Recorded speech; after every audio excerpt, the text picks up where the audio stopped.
1장 1절부터 제가 좀 읽도록 하겠습니다. 요한복음 1장 1절부터 읽겠습니다. 태초에 말씀이 계시니라. 이 말씀이 하나님과 함께 계셨으니 이 말씀은 곧 하나님이시니라. 그가 태초에 하나님과 함께 계셨고 만물이 그로 말미암아 지은 바 되었으니 지은 것이 하나도 그가 없이 된 것이 없느니라. 그 안에 생명이 있었으니 이 생명은 사람들의 빛이라.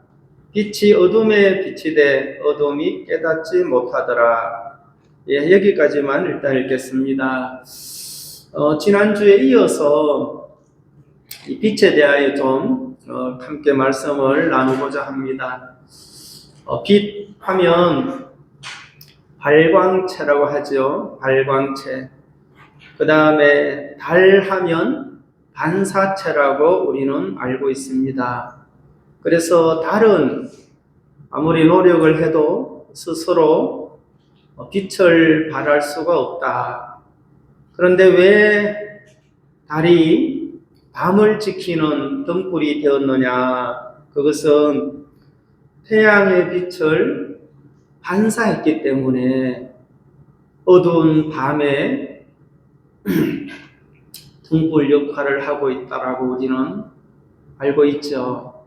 그래서 이게 이제 과학적으로 표현은 그렇고 신앙적 표현은 태양은 변치 않는 하나님과 예수님을 가리키고 다른 성도들의 관계를 가리킨다. 그래서 성도들은 태양의 빛을 반사하지 아니하면 금방 어두워질 수밖에 없는 게 성도들이다.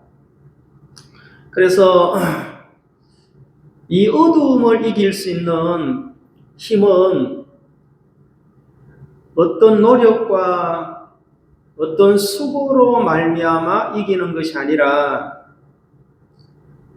우리는 잘 알지만 빛을 수용하면 빛을 받아들이는 순간 어두움은 해결된다. 근데 이제 우리가 신앙생활을 하면서 이 신앙인의 정체성에 혼돈을 하는 거예요. 정체성. 중국에 사는 조선족 분이 한국에 오셔서 한국 사람이잖아요. 조선족 하면. 그런데 한국에 와서 수년을 살다 보니까 정체성 혼돈이 왔다는 거예요. 그래서 어떻게 해야 될지, 다시 돌아가야 할지, 이곳에서 계속 살아야 할 것인지 굉장히 갈등을 가지고 있는데, 왜 정체성에 혼란이 오고 내가 분명히 한국 사람인데 혜택은 한국에서 동일하게 누리지 못하고 있다. 한국말도 하고 한국 사람과 같이 일도 하고 또 여기서 한국에서 자녀도 교육을 시키고 다 하는데도 똑같은 혜택은 못 누린다. 그래서 내 정체성이 과연 무엇이냐고 질문하는 분이 있더라고요. 우리가 정체성 하면 내 자신이 나의 정체성이잖아요. 예를 들어서 부모와 자녀 간의 정체성, 자식이 부모에게, 부모가 자식을 대하는 정체성이 있어요. 그거는 출생으로 관계가 맺어지는 거잖아요. 부부 간의 정체성은 언약으로 맺어지는 거예요. 부부 간에는. 이건 출생이 아니잖아요. 그런데 자식은 내가 생명을 주었기 때문에 이거는 자식의 정체성은 그가 공부를 잘하든 공부를 못하든 장애를 가졌든 건강하든 상관없이 그는 내 자녀란 말입니다. 이것이 그의 정체성인데 사람들은 어떻게 그 정체성의 논리를 평가하는가 하면 공부를 잘하면, 말을 잘 들으면, 행동과 행위가 바람직하면, 도덕과 윤리에 흠결이 없으면 정말 좋은 자식, 좋은 아들, 그렇게 평가를 하잖아요. 그것은 그의 정체성을 평가하는 게 아니고 그의 행위 여부를 평가하는 거잖아요. 그의 삶을 통하여 드러난 배경을 평가하는 거지 그 근본을 평가하는 건 아니더라는 것입니다. 우리가 그리스도인으로서 하나님 앞에 이 빛을 받았어요. 사도 요한이 얘기하는 생명의 빛을 받았어요. 그러면 생명의 빛을 받았다면 이것은 하나님과 관계가 연결이 되었다는 것입니다. 이 빛은 그냥 이런 태양빛을 말하는 게 아니라 영원한 생명의 빛이라는 거예요.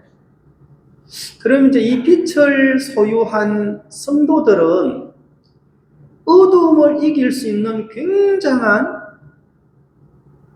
강한 빛을 소유하고 있잖아요. 그러니까 어떠한 어두움도 빛 앞에서는 떠나게 돼 있다는 거예요. 그런데 간혹 성도들이 또 크리스찬이라고 하는 많은 사람들이 왜 어두움에서 방황하는가? 왜 어두움과 씨름하고 있는가? 왜 어두움에서 벗어나지 못하는가? 그것을 성경은 정확하게 우리에게 설명해 주고 있더라는 것입니다. 절대로 어두움은 빛에 접근할 수가 없는 거잖아요. 저 밤하늘에 등불인 달은 왜 저 은은하게 빛을 비치는가 하면 실제로 달의 표면은 굉장히 거칠고 어둡답니다. 너무 어둡기 때문에 그 빛을 더 강하게 흡수할 수가 있다는 거예요. 반사할 수 있다는 거죠. 우리 인간이 완벽해서 빛을 받아들이는 것이 아니라 우리는 정말 출생이 죄인이었고 멸망의 자식이었고 영원한 지옥의 형벌을 피할 수 없는 그런 어두움의 자녀라고 에베소서 2장을 설명하고 있어요. 그런데 그 어떤 생명의 빛이 오므로 놀라운 정체성을 회복했다는 거예요.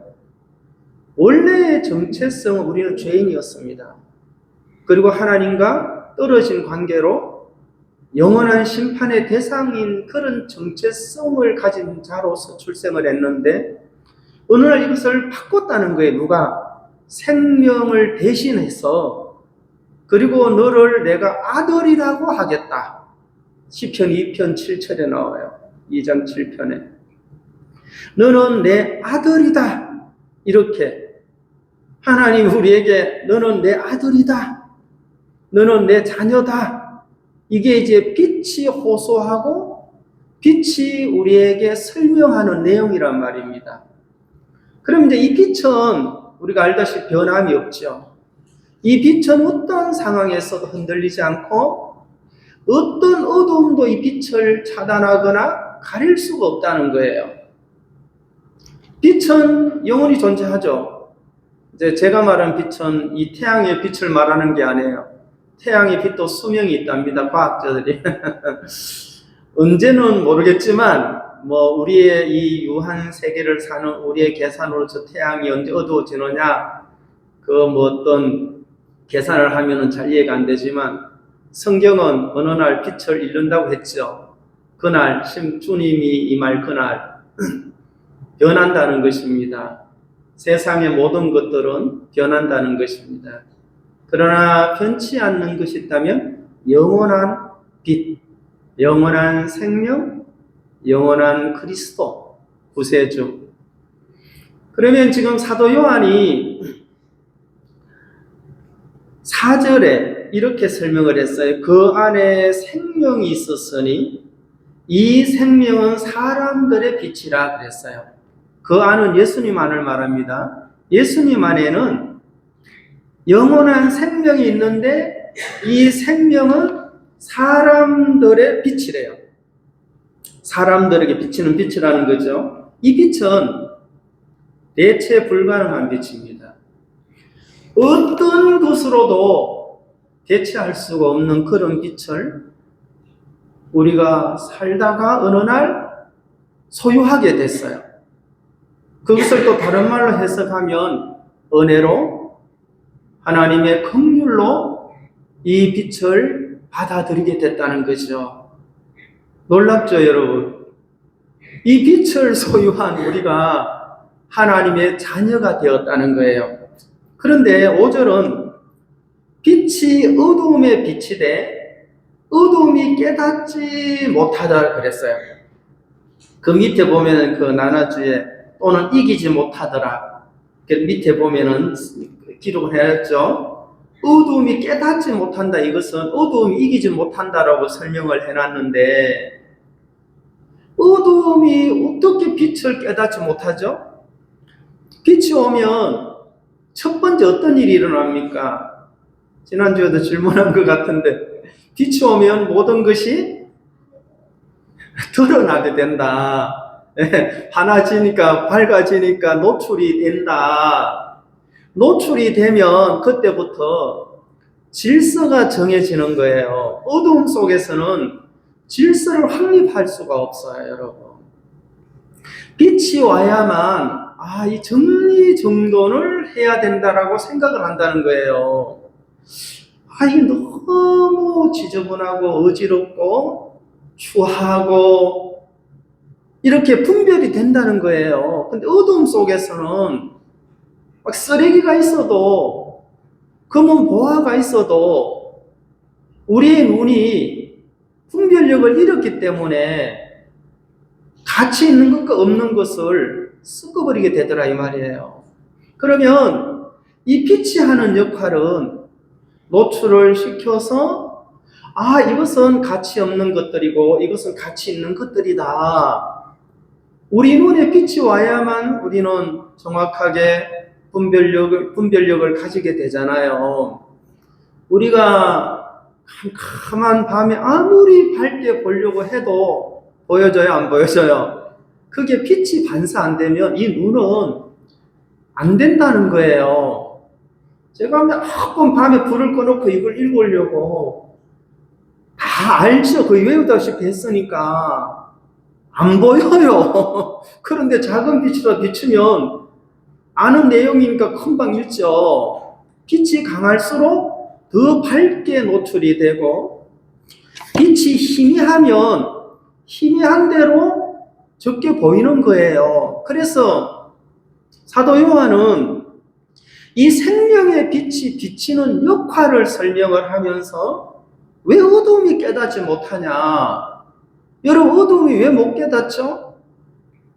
여러분 빛이 오면 드러나니까 빛은 노출을 시키니까 얘기를 할 거죠. 이것은 이곳에 가면 안 돼.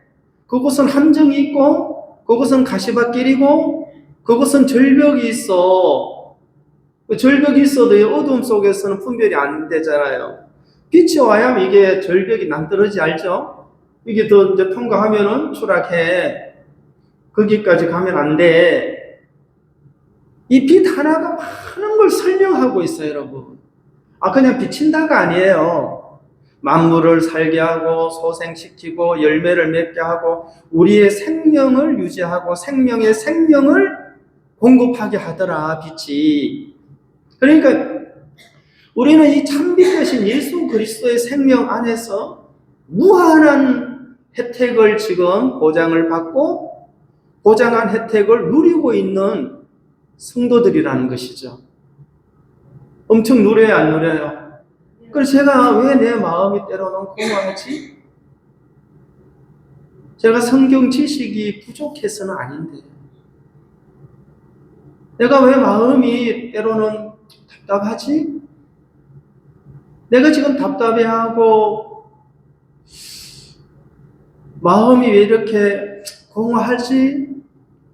이유를 내가 스스로 질문하고 답을 한번 찾아보니까 여러분 알다시피 내가 주의 이름으로 구했는데 내가 주의 이름으로 간절히 간구했는데 내가 주님 앞에 금식을 했는데 라면서 그래 할 때 뭘 기도합니까?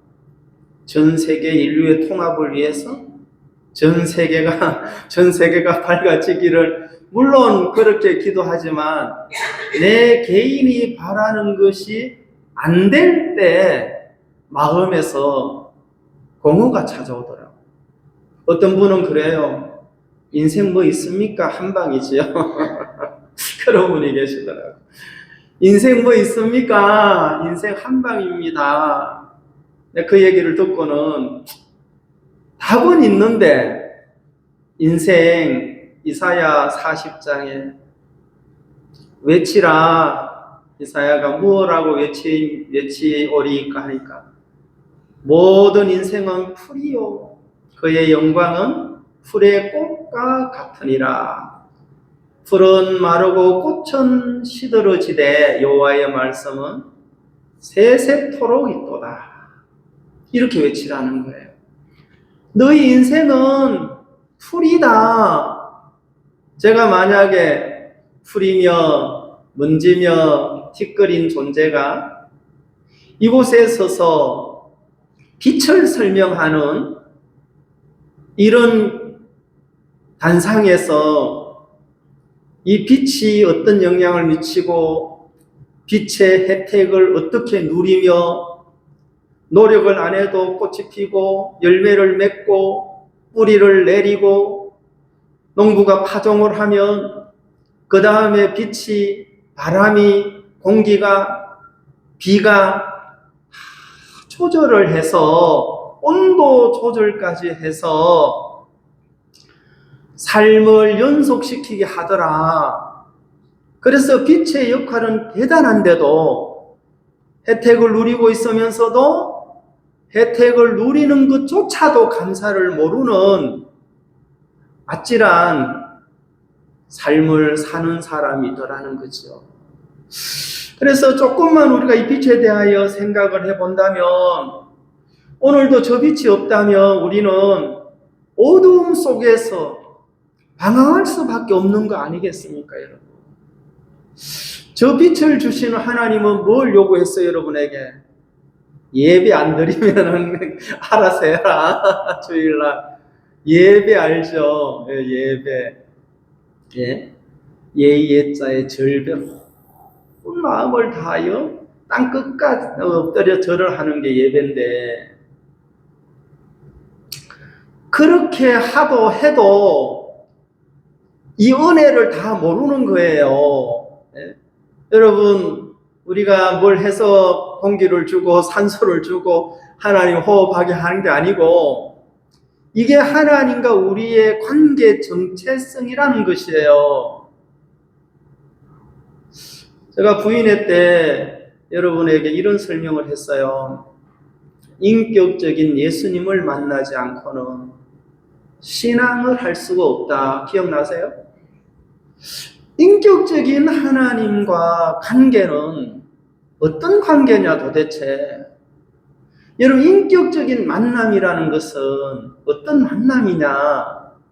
이 인격의 만남이라는 것은 저도 많은 사람을 만났지만 저와 동행하는 사람은 여기 몇 분 안 계시잖아요. 몇 분이 아니고 이해 가시죠? 그러면 빛과 나의 관계가 회복이 됐다면 빛과 나의 관계가 맺어졌다면 이 빛으로 말미암는 내 삶의 열매들이라는 게 있더라는 거죠. 첫 번째 열매가 뭐죠? 어두움이 떠나가고 그 다음에 파종을 하게 되고 열매를 맺게 되고 빛이 하는 역할이 뭐 다 세울 수가 없는 거 아니겠습니까? 그 중에 생명을 살리게 한다. 생명을 보존케 하는 게 빛 아니에요? 여러분 어두움만 계속 지속된다면 살 수 있어요? 없어요? 없어요. 아무것도 할 수 없어요, 여러분. 이래서 지금 사도 요한은 이 사복음서 중에 이 요한복음은 공관복음이 아니에요. 마태, 마가, 누가는 공관복음이라고 해요. 공관복음이라는 것은 같은 관점에서 그 사람을 기록한 거예요. 같은 관점에서 예수님을 보고 그의 업적과 그의 삶과 그가 하시는 능력과 하는 언어를 같은 아주 비슷한 관점에서 기록한 게 마태, 마가, 누가복음인데 요한복음은 전혀 달라요. 공관복음하고. 사도 요한은 이 예수님을 하나님의 아들이며 빛이며 생명이며 길이고 진리로 설명하고 있어요. 요한복음 14장에 보면은 내가 길이요 진리요 생명이니 나로 말미암지 않고는 아버지께로 갈 자가 없느니라.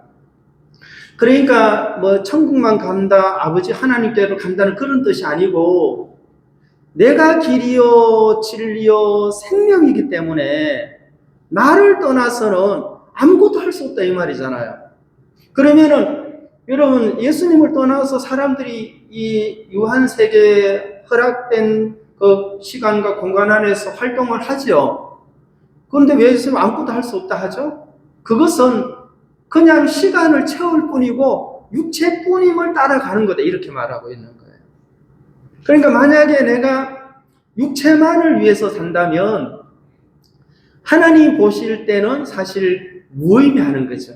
근데 우리는 이쪽 세계에 대하여 그렇게 예민하지 않기 때문에 육신의 세계에 굉장히 민감하고 여기에 크게 반응을 하고 호응하고 질투, 분노까지 하잖아요. 육신에 대하여 평가를 내리고 평론을 하고 판단을 하고 그런단 말입니다. 그러다 보니까 우리 인식 속에서 정말 이 빛의 강한 힘의 능력을 소유했지만 이 능력대로 때로는 발휘를 못할 때도 있더라는 것입니다. 그럼 빛이 약해져서가 아니고 아무리 빛을 비춰도 여기 성경이 뭐라 했어요? 어둠이 못 깨닫는데요. 이유가 뭔지 아세요? 잘 설명을 해놨어요. 9절 보세요. 참빛 곧 세상에 와서 각 사람에게 비추는 빛이 있었나니 자, 이 빛이 있었죠. 그 다음에 3장, 요한복음 3장 19절을 한번 봅시다. 3장 19절 그 다음 장입니다. 그 정죄는 이것이니 곧 빛이 세상에 왔으되 사람들이 자기 행위가 악함으로 빛보다 어둠을 더 사랑한 것이니라 그랬어요. 이거 보세요. 정죄는 스스로 자기를 정죄하는 거죠. 정죄는 이거다. 왜 너들이 정죄하느냐? 사람들이 스스로 정죄하는가 하면 빛이 세상에 왔으되 인간의 행위가 악해서 자기가 이게 이제 자기의 그 행위가 빛 앞에 노출이 되니까 드러나게 되니까 자 여러분 어떤 사람의 행위가 정말 거칠고 부끄러운 행위가 드러나면 수치스러워요 안쓰러워요? 그렇죠. 노출이 되면 부끄럽고 수치스럽고 가리고 싶고 도망가고 싶잖아요. 이게 인간의 행위라는 거예요. 이것을 더 사랑하기 때문에 빛보다 어둠을 더 사랑하기 때문에 못 깨닫는다는 거예요. 그럼 깨달음은 뭐냐? 무엇을 사랑하느냐? 어떤 걸 사랑하느냐? 그러니까 신앙은 방향 전환이에요. 방향을 바꾸지 않고서는 회복이라는 게 어려워지는 거예요. 왜냐하면 우리의 정체성은 하나님의 자녀이기 때문에 하나님의 자녀라는 정체성은 어떤 상황에서 바뀌지 않아요. 우리 아들, 딸은 나에게 있어서 죽을 때까지 아들, 딸이에요. 여러분 그렇죠? 여러분 우리 부인 회장님 이쁜 딸, 이쁜 손녀들 보면 막 자신감을 가지고 이야기를 하고 강아지를 안고 있는 딸도 보면 막 귀엽고 이쁘잖아요. 우리 집사님 막 딸 보면 막 언제라도 막 달려가고 싶고 우리 성도들 자녀들이 아파할 때 같이 아파해요 안 해요? 자식이 막 기쁘면 기뻐요 안 기뻐요? 왜 그렇죠? 생명이기 때문에 나의 생명과 자식의 생명 이 관계가 하나로 맺어졌기 때문에 옆집의 자식이 아플 때 나는 아프지 않아요. 안 아프면 좋겠다라는 생각을 갖겠죠. 빨리 건강해지면 좋겠다. 빨리 회복하면 좋겠다라는 생각을 가질 뿐이지 내 자식이 아픈 것만큼 고통을 내가 못 느끼더라 이 말이에요.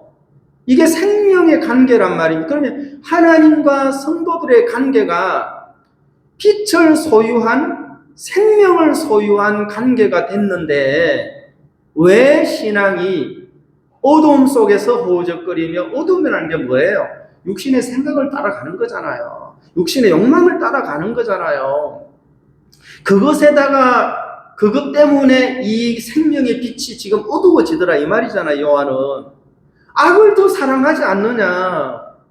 그래서 너희가 스스로 정죄받는 거야. 사람들로부터도 비답해서 정죄를 받잖아 스스로. 빛을 차단하니까. 빛이 안 와서가 아니에요. 빛을 향하여 턴을 안 하더라는 거죠. 요한은 그렇게 설명하고 있어요. 그래서 20절에 악을 행하는 자마다 빛을 미워하여 빛으로 오지 아니하나니 이런 그 행위가 드러날까 하며.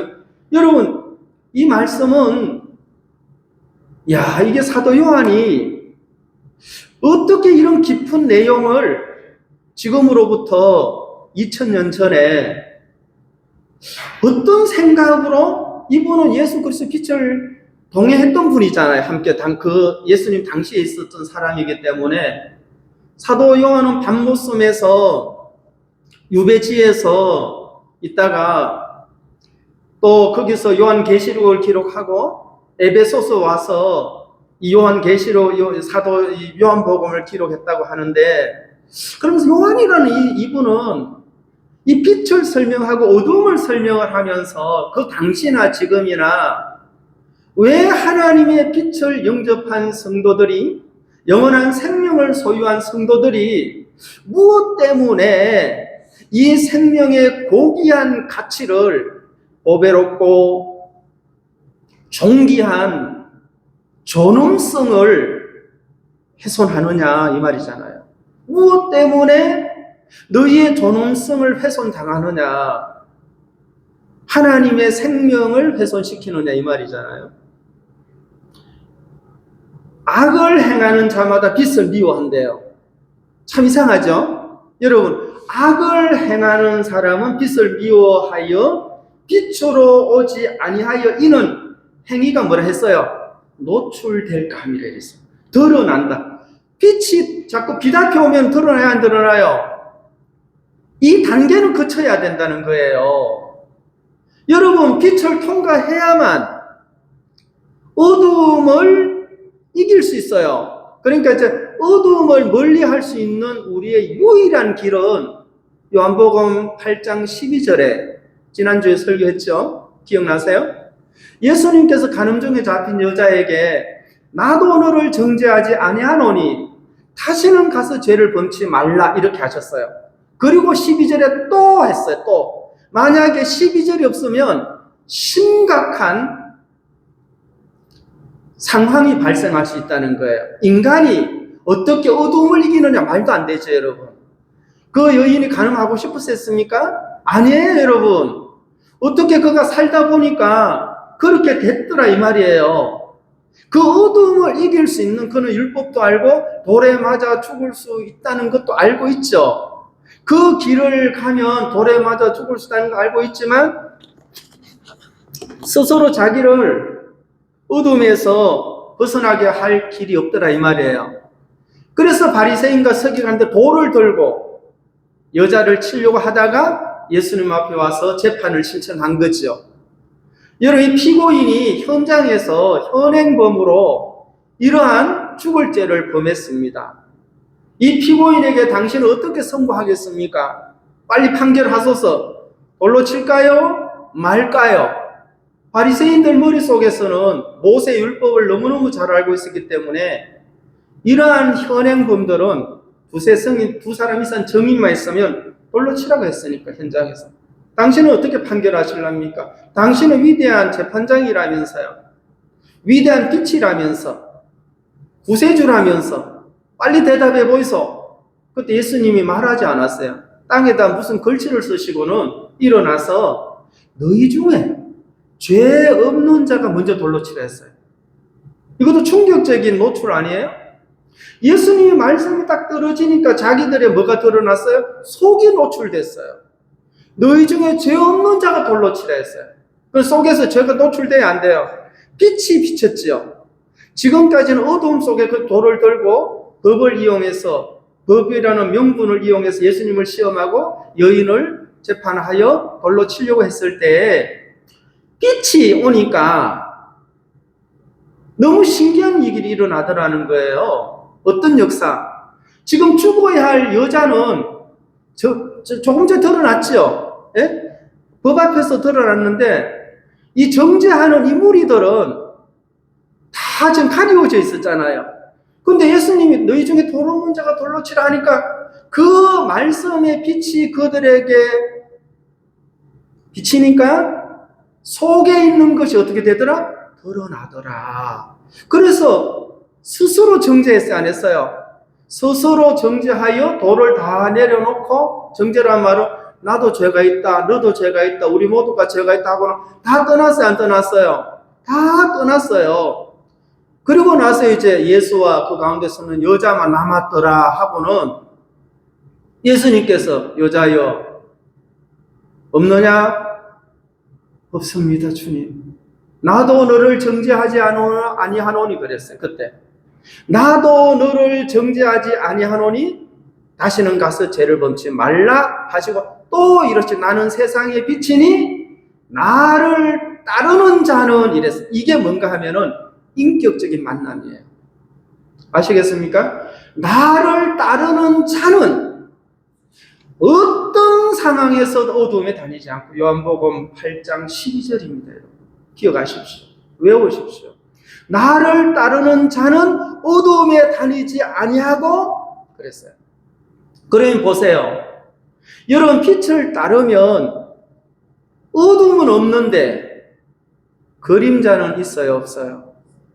그림자 가지고 졸도하지 마세요. 빛을 따를수록 그림자는 현명하게 드러난단 말입니다. 그러나 이건 빛을 따르는 그림자냐? 어둠 속에서 어둠을 남기는 그림자냐? 우리의 인생의 발자취가 빛을 따르는 그림자를 내가 보고 따를 것이냐? 아니면 빛과 상관없는 그림자를 남길 것이냐? 현저하게 차이가 날 것입니다. 그래서 우리가 요한복음 8장 잠깐 봅시다. 12절. 어차피 조금 시간 더 있으니까요. 12절에 보시면 또 예수께 또 말씀하여 이르시되 나는 세상의 빛이니 나를 따르는 자는 어두움에 다니지 아니하고 생명의 빛을 얻으리라 그랬어요. 여러분 보세요. 어두움이 접근할 수 없고 그 다음에 생명을 얻는데요. 여러분 생명을 우리는 얻었죠. 얻은 것이 또 생명을 낳을 수 있는 길은 빛을 따르는 거다 이 말입니다. 그래서 정확하게 여러분 인격적인 예수님을 이 여인이 만났을 때 예수님은 그 여인에게 정죄하지 아니하노니 다시는 가서 죄를 범치 말라 여기서 끝낸 게 아니에요. 네 스스로 노력해서 네 스스로가 애를 써서 다시는 같은 죄를 반복하지 말라 이게 아니라 이 길과 이 길은 너무 다른 길이기 때문에 어두움 속에서 네가 어떻게 할 수가 없다. 애는 쓰고 노력하고 수고하지만 어두움 자체에서는 네가 어두움을 이길 수 있는 힘이 너에게 없어 이 말인 거예요. 그렇죠? 그래서 팔로우미 나를 따르는 자는 어두움에 다니지 아니하고 생명의 빛을 얻으리라. 그래서 제가 이제 종종 전화를 받으면 교회 와서 말씀 들으세요. 교회 와서 형제 자매들 교제하세요. 대화하세요. 다른 길 있습니까? 여러분 우리 형제 자매님들도 이렇게 같이 저와 대화 나누고 부인의 때나 또 이렇게 예배 함께 하면서 그래서 성경을 함께 연구하고 공부하면서 이게 이런 뜻이구나 하는 게 스스로 우리가 분별하고 깨닫잖아요. 이게 생명이에요, 여러분. 생명. 예? 생명. 놀랍죠? 그래서 요한복음 3장에 봅시다. 아니 1장 다시 넘어봅시다. 1장 4절 그 안에 생명이 있었으니 이 생명은 사람들의 빛이라. 빛이 어두움에 빛이 돼 어두움이 깨닫지 못하더라 그랬어요. 그러니까 어두움이 깨닫지 못하는 이유는 뭘 더 사랑했더라? 악을 더 사랑하더라. 그럼 내가 보세요.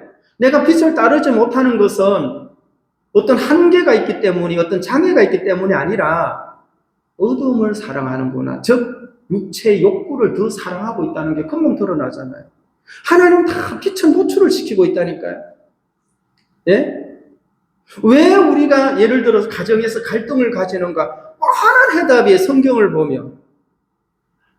여러분 막 서로 의논하고 이러지 말고 저러지 말고 다투지 말고 있을 필요가 없는 거예요.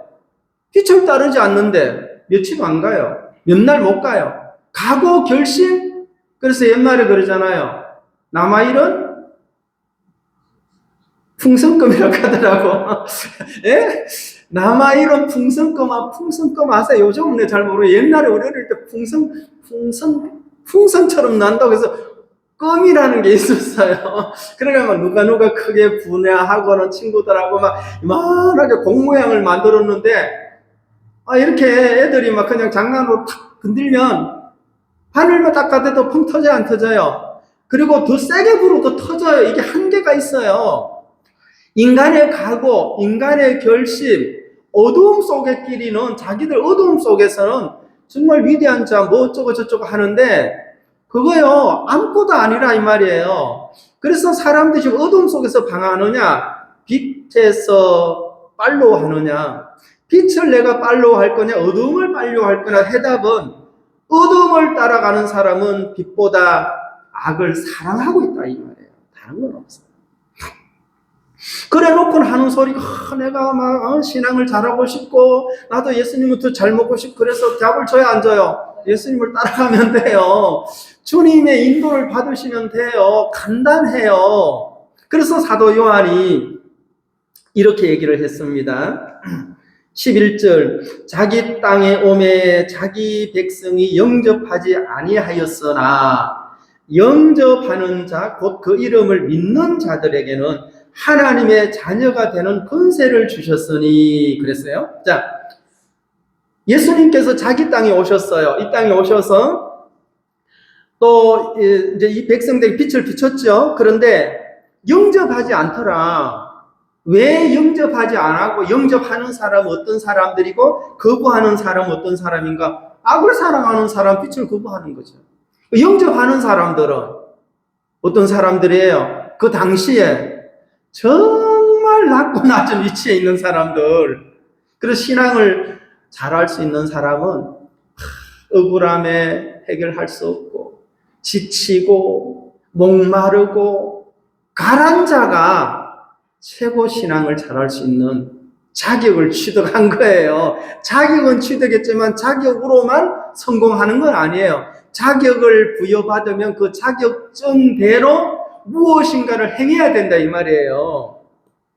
그래야 자격증에 보람이 있죠. 저는 대형 운전면허증, 무슨 포크레인, 또 뭐 몇몇 가지가 있는데 안 쓰면 장롱면허를 하더라고. 그걸 사용하지 아니하면 자격증은 취득을 했는데 그 분야에서 자꾸 해야 돼, 안 해야 돼요? 여러분들은 생명의 빛을 취득했죠. 하나님의 아들이라는 정체성을 가졌죠. 하나님은 변함이 없죠. 하나님도 우리를 아들로 보는 것에 변함이 없어요. 다음 주에 또 탕자에 대한 얘기하겠습니다. 정체성에 대하여. 그래서 우리는 오늘 좀 더 우리가 그래도 이 빛에 대한 감사와 빛에 대한 찬양은 이것이 우리를 생명을 낳게 했으니 해야 될 거 아니에요? 이 정도는 하자는 거죠. 크게 말고 교훈은 하나님이 하실 거라는 것입니다. 그래서 만약에 내 신앙이 왜 이렇게 다 알겠는데 이론적으로는 이성적으로는 알겠는데 왜 안 생기냐 믿음이 악을 사랑해서 그래요. 누구 말에 하나님 말씀이 악을 사랑하는 사람한테 내가 자매 그 길 아니야. 목사님 어쩌고 저쩌고 하면 내가 할 말이 없는 거죠. 예? 형제님 그 길 아닙니다. 그러면 목사님 뭐 맨날 성경만 펴놓고 설교하니까 그렇죠. 나처럼 살아봐요. 내가 그럼 나도 해봤어. 속으로 이제 그러는 거예요. 나도 몇 년 해보니까 알겠더라. 그거 하고 이건 또 다른 거야. 거기서도 빛은 비치고 여기서는 빛은 비치는데 왜 빛을 빨로 하지 못하는가? 네가 악을 사랑하고 있는데 악을 사랑하면서도 네가 지금 그 무리에서 빛 앞에 나오고 싶지. 왜냐하면 지금 이 속에서 팔로우를 안 하고 있어. 그러니까 빛을 따르면 여러분, 빛을 따르면서 그림자 보고 두려워하지 말라. 알겠습니까?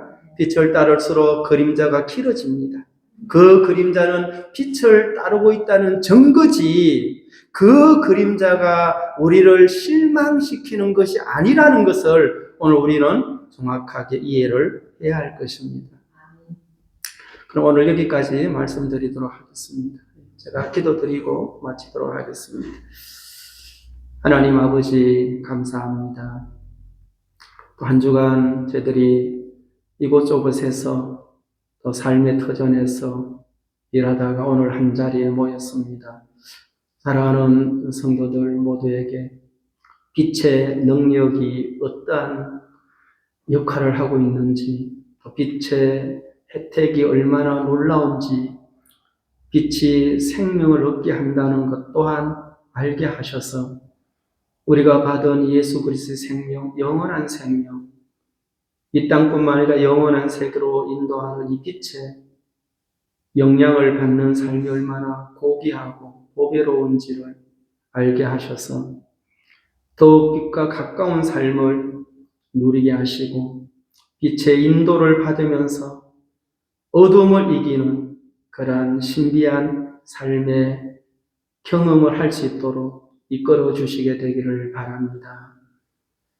또 유튜브를 통하여 말씀을 듣는 분들에게도 동일하게 하나님의 은혜가 또 강한 빛이 그들에게 임하여 어둠과 싸우는 신앙이 아니라, 종교와 싸우는 신앙이 아니라, 빛을 따르지 아니하면, 빛 앞에 나오지 않는다면 어떠한 상황에서도 어떠한 능력으로도 어둠을 이길 수 없다는 것을 알게 하셔서 빛의 소중함과 빛의 인도를 받는 것이 곧 나와 내 주위와 모든 것을 소생할 수 있다는 것을 알게 해주시사 그 빛으로 말미암는 생애를 살아갈 수 있도록 축복하시고 인도해 주시게 되기를 바랍니다. 우리 사랑하는 새사랑교회 성도들 모두를 하나님이 평안케 하시고 또 복되게 하셔서 주님을 따르는 이것이 얼마나 나에게 위대한 삶인지를 자각하게 해 주시게 되기를 바랍니다. 오늘 우리에게 이런 예배를 주시고 귀한 시간을 주신 주님께 감사를 드리며